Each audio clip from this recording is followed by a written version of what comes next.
আসসালামু আলাইকুম বন্ধুরা, আশা করি আপনারা সবাই ভালো আছেন। নতুন আরেকটা ভিডিওতে আপনাদের সবাইকে স্বাগত জানাচ্ছি। সৌদি আরবের বর্তমান পরিস্থিতি কেমন? এই বর্তমান পরিস্থিতি নিয়ে হাজারো নতুন প্রবাসী যারা সৌদি আরবে আসবেন তাদের প্রশ্ন থাকে। সৌদি আরবের বর্তমান পরিস্থিতি অনেকটাই ভালো, তবে প্রবাসীদের জন্য একটু সমস্যা। কারণ এখন দেখা যাচ্ছে ইদানিং প্রত্যেকটা সপ্তাহে 20,000 25,000 করে প্রবাসীদেরকে আটক করতেছে। আপনারা যারা এই বর্তমান সময়ে সৌদি আরবে আসবেন, ভালো কোনো ভিসা দিয়ে আসবেন, আর আসার সাথে সাথেই ইকামা হাতে নিয়ে নেওয়ার চেষ্টা করবেন। কারণ বর্তমান পরিস্থিতিতে দেখা যাচ্ছে আপনি 3 মাসের জন্য ট্রায়াল পিরিয়ডে থাকেন, আর এই 3 মাস পর্যন্ত আপনার কফিলের আন্ডারে আপনাকে থাকতে হয়। এখন আপনার কফিল থাকে দাম্মামে, আপনি কাজ করতেছেন রিয়াদে। তো সেই ক্ষেত্রে কিন্তু যদি রিয়াদের পুলিশ আপনাকে আটক করে, দেখবে যে আপনার ভিসাটা দাম্মামের আর আপনি কাজ করতেছেন রিয়াদে, সেই ক্ষেত্রে একটা জটিল সমস্যায় পড়তে পারেন। যদি সেই পুলিশ মনে করে যে আপনি শ্রম আইন ভঙ্গ করেছেন, সেক্ষেত্রে ও আটক করে আপনাকে সফর জেলের মাধ্যমে দেশে পাঠিয়ে দিতে পারবে। আর এরকম পরিস্থিতি বর্তমানে হাজারো প্রবাসীর সাথে ঘটতেছে। আপনারা এই পরিস্থিতিটা বিবেচনা করে বর্তমান পরিস্থিতির অনুযায়ী আসার চেষ্টা করবেন। কারণ ভালো কোনো ভিসা দিয়ে আসলে আপনার ইকামা তাড়াতাড়ি হবে।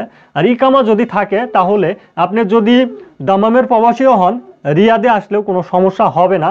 কারণ আপনার ইকামাটা ভ্যালিড, আপনি একজন ভ্যালিড প্রবাসী। সেক্ষেত্রে ওই রিয়াদের পুলিশ সে কিন্তু হিসাব করবে যে আপনাকে অতি তাড়াতাড়ি ইকামা দিয়ে দেওয়া হয়েছে। আর একটা ইকামার মূল্য অনেক টাকা। আর এই অনেক টাকা দিয়ে যেহেতু ইকামা আপনাকে বানিয়ে দিয়েছে, সেক্ষেত্রে আপনি যদি আটক হন, কফিল আপনাকে ছাড়িয়ে নিয়ে যাবে। সেক্ষেত্রে যে পুলিশ আপনাকে আটক করলো তার এসিওটা কমে যাবে, সেজন্য কিন্তু সে আটকও করবে না আপনাকে। সেজন্য আমাদের প্রবাসীদের বর্তমান সময়ে সৌদি আরবে ইকামা অত্যন্ত গুরুত্বপূর্ণ। আর যেহেতু প্রবাসীরা বেশিরভাগ আটক হচ্ছে, আপনাদেরকে সতর্কতা অবলম্বন করে সৌদি আরবে থাকতে হবে।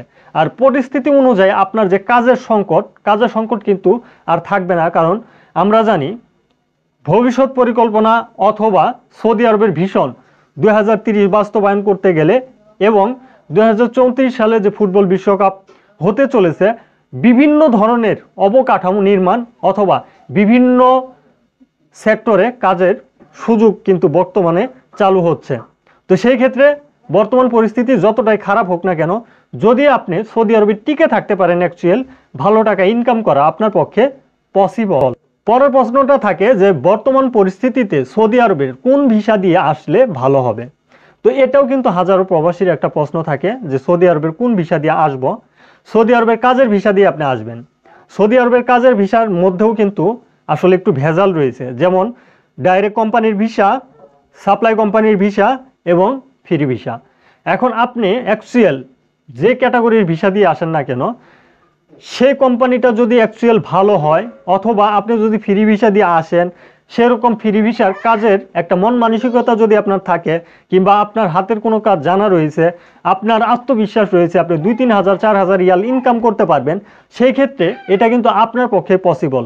তবে অ্যাকচুয়াল বাংলাদেশি প্রবাসীরা ম্যাক্সিমাম দেখা যায় কোনো স্কিল না শিখে এসেই সৌদি আরবে চলে আসেন। শুধু সৌদি আরব না, বিশ্বের বিভিন্ন কান্ট্রিতে চলে যান, ইউরোপ ইতালিতেও আপনারা যান। স্কিল জানা থাকলে কতটা সুবিধা হবে সেটা আপনি নিজেও কিন্তু জানেন না। কারণ স্কিলটা আমাদের প্রবাসীর অত্যন্ত গুরুত্বপূর্ণ।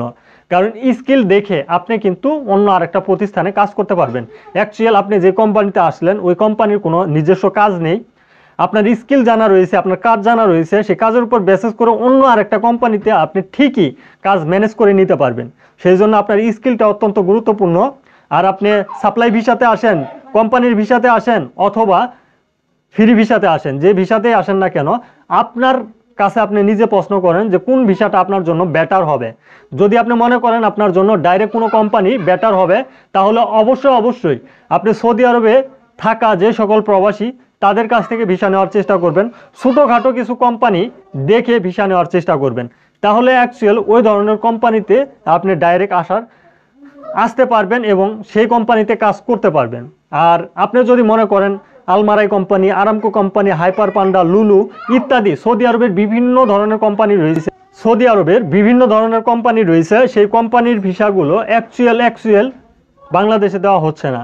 তবে আপনারা এখন প্রশ্ন করতে পারেন যে কোম্পানির ভিসা দেওয়া হচ্ছে না, তবে ওই কোম্পানির ভিসাতে ডেলিগেট কিভাবে নিচ্ছে বাংলাদেশে। আসলে এজেন্সির এই ধরনের এগুলো পায়তারা এবং বাটপারি। এটা আমি অ্যাকচুয়াল বলতে পারি, যে সকল এজেন্সি এই ধরনের কোম্পানির ভিসার কথা বলে আপনাদেরকে নিয়ে আসতেছে, 100% আপনারা সাপ্লাই একটা কোম্পানিতে কাজ করবেন, এটা লিখে নিতে পারেন এবং এই ভিডিওটা আপনি রেকর্ড রেখে দিতে পারেন।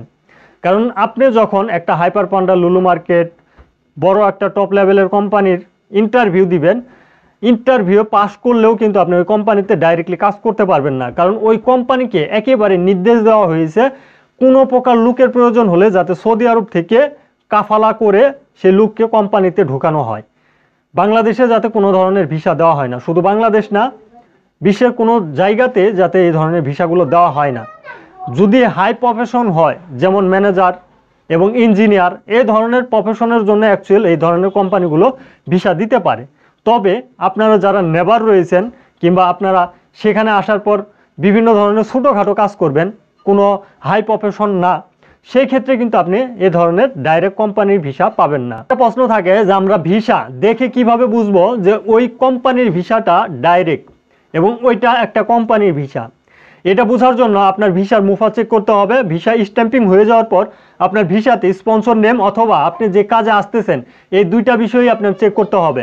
আর এই দুইটা বিষয়ের ভিতরে অনেক ধরনের বিষয় রয়েছে, সেগুলো আপনি খুঁজে পাবেন। যেমন আপনার পেশা দেখে আপনি বুঝতে পারবেন সেই ভিসাটা আমেল মঞ্জিল, আমেল সাখাস নাকি আমেল আইডি ভিসা, এই বিষয়টা যেরকম আপনি বুঝতে পারবেন। আর তার পাশাপাশি স্পন্সর নেম দেখেও আপনি সার্চ করে বুঝতে পারবেন যে অ্যাকচুয়াল ওই কোম্পানিটা সৌদি আরবে রয়েছে কিনা।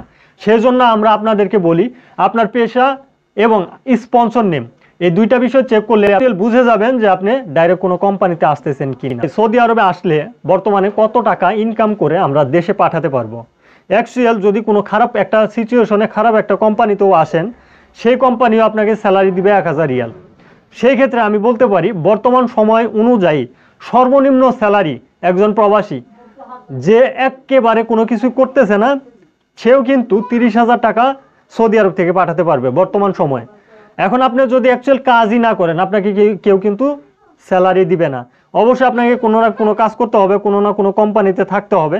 সেই ক্ষেত্রে আপনি 1000 রিয়াল অনায়াসে কিন্তু সৌদি আরব থেকে পাঠাতে পারবেন। আর সর্বোচ্চ তো রয়েছে, আপনি যত পরিশ্রম করবেন সেই পরিশ্রমের উপর ভিত্তি করে সৌদি আরব থেকে আপনি টাকা ইনকাম করতে পারবেন, এই ফ্যাসিলিটি রয়েছে। তবে একটা বিষয় এখানে আপনাদেরকে বলে দেওয়া ভালো, কারণ সৌদি আরবে আপনাকে বর্তমান সময়ে প্রথম একটা কথা বলেছি, সেফ থাকতে হবে। সেফ থাকবেন এই কারণেই, বর্তমানে প্রবাসী যেরকম প্রচুর যাচ্ছে সেরকম কিন্তু প্রবাসী অনেক প্রচুর রিটার্ন হয়ে আসতেছে, কারণ পুলিশ অনেকটাই আটক করতেছে। দেখতেছেন যে এক সপ্তাহে প্রবাসী 50,000 গিয়েছে, এক সপ্তাহে সেরকম 60-70 হাজার প্রবাসী রিটার্ন ব্যাক আসতেছে, পুলিশে আটক করে ফেলতেছে। তো এই বিষয়গুলো আপনাকে মাথায় রেখে তারপরে কিন্তু কাজ করতে হবে। বর্তমান অবস্থায় একটা ভিসা দিয়ে আসলে আপনি আপনার যে বিষয়টা, এই বিষয়টা বিবেচনা করে আসার চেষ্টা করবেন। কারণ আপনি 30,000 টাকা ইনকাম করতে পারবেন মনে করতেছেন, কিন্তু আপনি সেই ভিসাটা কিনতেছেন 6 থেকে 7 লাখ টাকা দিয়ে অথবা 5 লাখ টাকা দিয়ে। অ্যাকচুয়াল আপনারা কিন্তু নিজের ঘরের থেকে কোনো টাকা পয়সা দিয়ে বিদেশে আসতেছেন না, হয়তো লাভের উপরে, সুদের উপরে, কিস্তির উপরে বিভিন্ন পর্যায় থেকে টাকা পয়সা নিয়ে বিদেশে আসতেছেন। সেই টাকা কিন্তু আবার রিটার্ন করে দিতে হবে।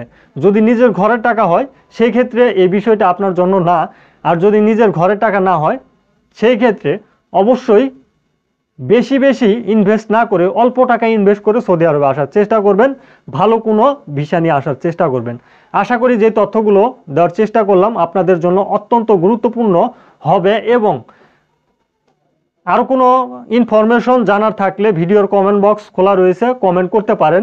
অবশ্যই চ্যানেলটি সাবস্ক্রাইব করে দিবেন এবং আমাদের সাথেই থাকার চেষ্টা করবেন। আর যারা ইতিমধ্যে আমাদের সাথে রয়েছেন তাদেরকে জানাই অসংখ্য অসংখ্য ধন্যবাদ। ধন্যবাদ সবাইকে। সালামু আলাইকুম।